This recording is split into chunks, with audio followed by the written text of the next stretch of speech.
한국 여학생의 장기를 기증받은 미국인이 오늘 여학생의 부모와 감격스러운 만남을 가졌습니다. 이렇게 서로의 존재를 확인하는 것만으로도 큰 힘이 된 건데 우리나라에서는 장기 기증을 하는 경우 이런 만남이 불가능하다고 합니다. 이유경 기자가 취재했습니다. 조심스럽게 행사장 안으로 입장하는 미국인 23살 킴벌리와 어머니. 단상 앞에 선 이성경 씨 부부를 보자마자 부둥켜 안고 울음을 터뜨립니다. 이영말리 먼 곳에 사는 이들을 서로 엮어준 건 이성경 씨 부부의 딸 유나 씨였습니다.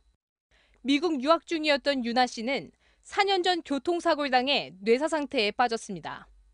어머니 이 씨는 딸의 장기를 기증하기로 결정했고 미국인 6명이 유나 씨의 장기를 이식받았습니다. 킴벌리는 유나 씨의 왼쪽 신장과 췌장으로 새 생명을 얻었습니다. Because of the gift of life you have given me, it has changed my life to feel better. 이 씨는 킴벌리에게 미안해하지 말라며 더 행복해지라고 기원했습니다. 유나가 남기고 간 선물은 대가 없는 소중한 것이고 혹시 보답하겠다면 어렵게 회복한 건강을 잘 지키고 행복하게 살아가는 것이에요. 그런 킴벌리와 유나 씨 가족의 상봉을 눈물로 지켜보는 한 사람이 있습니다.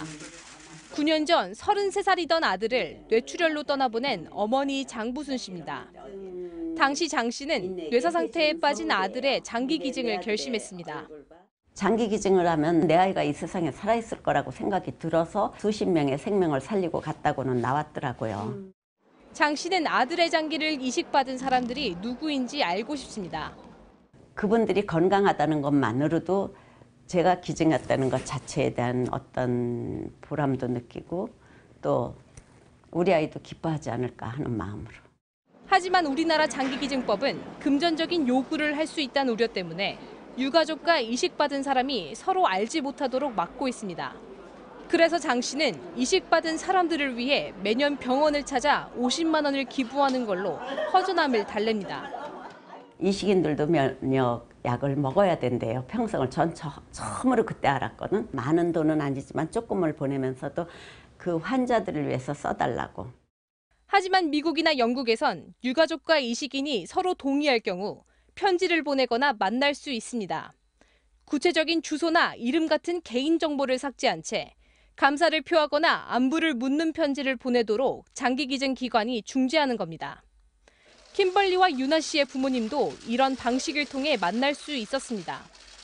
아들의 심장을 이식받은 여성이 기증자 부모에게 심장 소리를 들려주고 심장을 기증받은 남성이 기증자 딸의 결혼식 날 아버지 대신 참석하는 모습. 우리나라에서도 이런 모습을 볼 수 있길 유가족들은 희망합니다. 내 아이를 대신해서 어느 땅에선가 살아가시고 있을 이식인분, 당신들을 위해서 기도합니다. 여러분 건강하고 행복하게 살아주세요. MBC 뉴스 이유경입니다.